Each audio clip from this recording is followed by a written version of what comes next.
ठंड में गरीब बाप की 5 बेटियों की विदाई।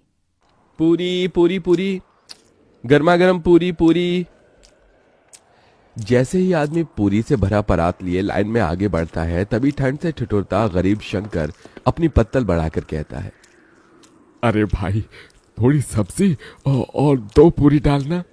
जैसे वो आदमी पूरी देने लगता है, तभी पगड़ी पहने अमीर लालचंद वहां आकर उसे रोकते हुए कहता है, अरे ओ बिरजू, कोई जरूरत नहीं है इसको और पूरी देने की। क्यों रे शंकर, शर्म लाज सब धोकर पी गया है क्या? हाँ, तू घर में 5-5 जवान बेटियों को बिठाए रखा है और यहाँ दूसरे की बेटी की बारात में फ्री फंड का भोज खा रहा है। अरे तेरी सबसे बड़ी बेटी सुधा की जोड़ी की लड़कियां ब्याह करके कब की ससुराल चली गईं और बच्चों की मां बन गईं। तू कब ब्याहेगा अपनी बेटियां? अगर उनको ब्याहना तेरे बस में नहीं था तो 5-5 बेटियों को पैदा ही क्यों किया? मेरे माथे की पगड़ी देख रहा है, बड़े भाग से यह मौका मिलता है एक बाप को बेटी के ब्याह में पगड़ी पहनने का, समझा? लालचंद जानबूझकर पूरे समाज के बीच एक और तो अपनी अमीरी का बखान, तो वहीं दूसरी तरफ शंकर की गरीबी की हंसी उड़ा रहा था, जिससे शंकर सबके बीच बहुत शर्मसार होता है और अपनी आंखें झुकाए वहां से घर लौट आता है, जहां एक टूटे फूटे माटी के घर में उसकी बूढ़ी पत्नी जानकी और 5 बेटी सुधा, गहना, कविता, चंदा, राधा उस ठंड में भी एक दिए और जूते के लेस बना रही थी। माँ, मेरा हाथ। तू ठीक तो है राधा? दिखा मुझे अपना हाथ। हे भगवान, तेरा तो हाथ जल गया। कहा था तुझे कि लेस का माल तू ना बना, तुझे दिए पर संभाल कर हाथ चलाना था। पहले ही अपने घर के दुख भरी परिस्थितियों को बाहर से ही देखकर शंकर अपनी आंखों से आंसू पोंछकर मुस्कुराते हुए अंदर आता है। अरे क्या कर रही हैं बाबा की 5 बेटियां? अरे बाबा, आप आ गए। हे भगवान, आप तो ठंड से कांप रही हैं। मैं आपके लिए आग जला देती हूँ। कितनी बार कहा है आपको कि एक स्वेटर अपने लिए खरीद लीजिए, बाहर कितनी ठंड गिर रही है और आपका बुढ़ापे का भी शरीर है। तभी दुखमन से शंकर ने कहा, चिंता मत कर मेरी लाडो, तुम 5 को ब्याहने से पहले नहीं मरूंगा। जब तक तुम 5 की विदाई नहीं हो जाती, मेरे प्राणों को भी कहां मुक्ति मिलेगी। एक बार तुम 5 की विदाई कर दूं, फिर चाहे मेरी मिट्टी उठ जाए। ये सुनकर गरीब शंकर की 5 बेटियों की आंखों आंसुओं से भर जाती हैं। भगवान के लिए फिर कभी अपने मुंह से ऐसी बात मत निकालना बाबूजी। आपके सिवा माँ और हम 5 का इस दुनिया में है ही कौन? तभी जानकी खाना परोसती है और शंकर अपने हाथों से अपनी 5 बेटियों को खिलाता है। शंकर के पास धन दौलत नहीं थी, मगर वो दिलदार आदमी था। शंकर को हमेशा अपनी 5 बेटियों की शादी और उनकी विदाई की ही चिंता लगी रहती, क्योंकि कोई भी उसे रिश्ता नहीं जोड़ना चाहता था। और कई दफा रिश्ते वाले देखने भी आते तो उसका गरीब घर द्वार देखकर चौखट से ही लौट जाते। ऐसे ही दिन बीतते हैं और शंकर का दूर का रिश्तेदार उसे एक रिश्ता बताता है।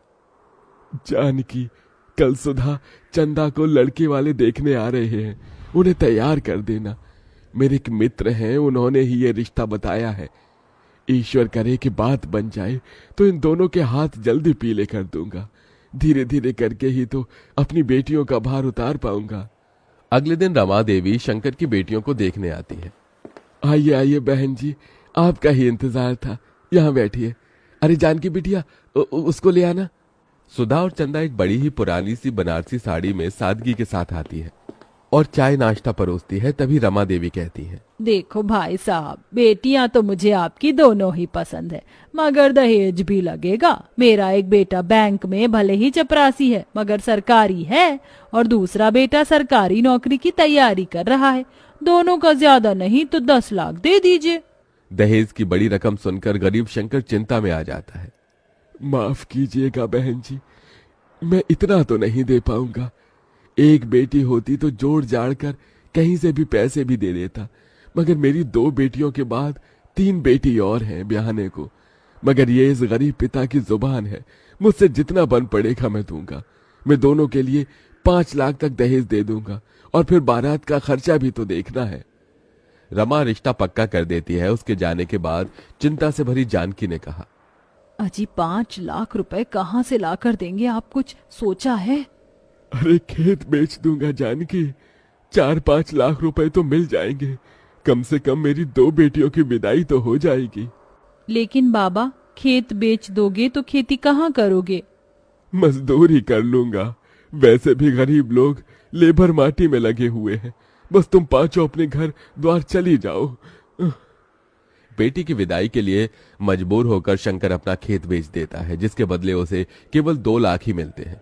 पैसे कम पड़ने पर वो अपना घर भी गिरवी रखकर दहेज और बारात का सारा इंतजाम करता है। रमा बारात लेके आती तो है।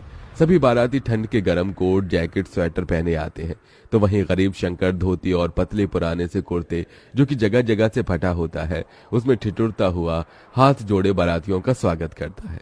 मगर एकदम से रमा की शर्त पलट जाती है। अरे रमा जी, आपने मुझे वचन दिया था, आप ऐसे कैसे बात से मुकर रही हैं? देखो भाई, 10 लाख रुपए से दहेज का 1 पैसा कम नहीं लगेगा। अगर तुम दे सकते हो तो कहो, नहीं तो बारात वापस लेकर जाते हैं। शंकर डबडबाई आंखों से मंडप में दुल्हन बनी बैठी अपनी बेटी को देखकर अपनी पगड़ी उतारकर रमा के पैरों में रख देता है। मैंने अपनी इज्जत आपके पैरों में रख दी है, दया कीजिए। अगर ये शादी नहीं हुई तो लोग मुझे और मेरी बेटियों को जीने नहीं देंगे। रमा पगड़ी को पैर मारकर चली जाती है, तो वहीं समाज भी शंकर पर थू थू करने लगता है। तो वहीं कुछ दिन बाद कर्जदार भी उसका घर तक छीन लेते हैं और अब शंकर अपनी पत्नी और 5 बेटियों के साथ ठंड में सड़कों पर भटकने लगता है और सब एक कचरेदान के पास आकर पाइपलाइन में रहने लगते हैं। अगले दिन शंकर ठंड में भी काम ढूंढने निकल पड़ता है। बाबूजी, आप कहाँ जा रहे हैं? काम ढूंढने जा रहा हूँ। मगर बाबा, बाहर इतनी ठंड गिर रही है। अगर ठंड देखूंगा तो जीवन भर भी इस गरीबी में तुम 5 की विदाई नहीं कर सकूंगा। पिताजी, अब हम 5 भी आपके साथ मेहनत करेंगे।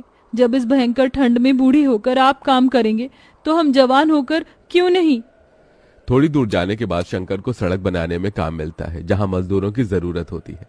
अब शंकर और उसकी बेटी कड़कड़ाती ठंड में मेहनत करने लगती है। तभी एक दिन ठंड से सड़क पर बहुत कुहासा छाया होता है, जिससे एक महंगी गाड़ी आगे आकर खंबे से टकरा जाती है। 5 बहनें आकर गाड़ी में से एक औरत को निकालती हैं। दीदी, इन माजी के सर से तो खून बह रहा है, इन्हें पट्टी बांधनी होगी। चंदा, चल इन्हें घर ले चलते हैं।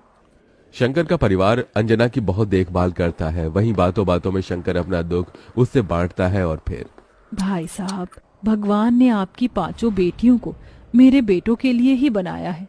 मैं इन्हें अपने घर की बहू बनाना चाहती हूँ। यह सुनकर शंकर की आंखों से खुशी के आंसू छलक पड़े।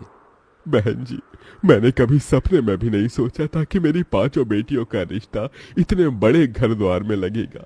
बहुत ही ऊंचा भाग्य है तुम्हारा मेरी बच्चियों, जो अंजना जी ने तुम 5 को पसंद किया है। मगर मुझ गरीब के पास देने को दहेज नहीं बहन जी। मेरी 5 बेटियां ही मेरे जीवन भर की पूंजी है। भाई साहब, आप बस अपनी बेटियों को एक जोड़े में विदा कर दीजिए, मुझे और कुछ नहीं चाहिए।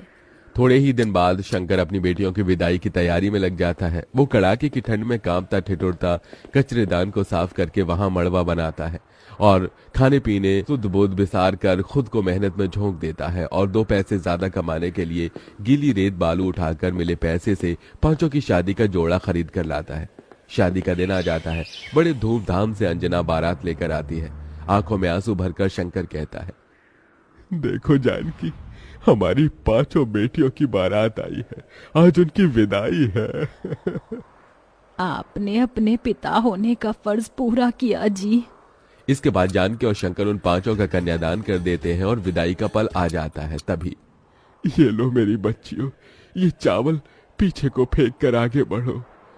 एक एक पैर बढ़ाती हुई 5 चावल पीछे जानकी की झोली में गिराती हैं और फिर अपने पिता के गले लगकर फूट फूट कर रोती हैं। बाबूजी, आपने हम 5 की विदाई के लिए बड़ा तप किया है। देखिए, आज हम विदा हो रही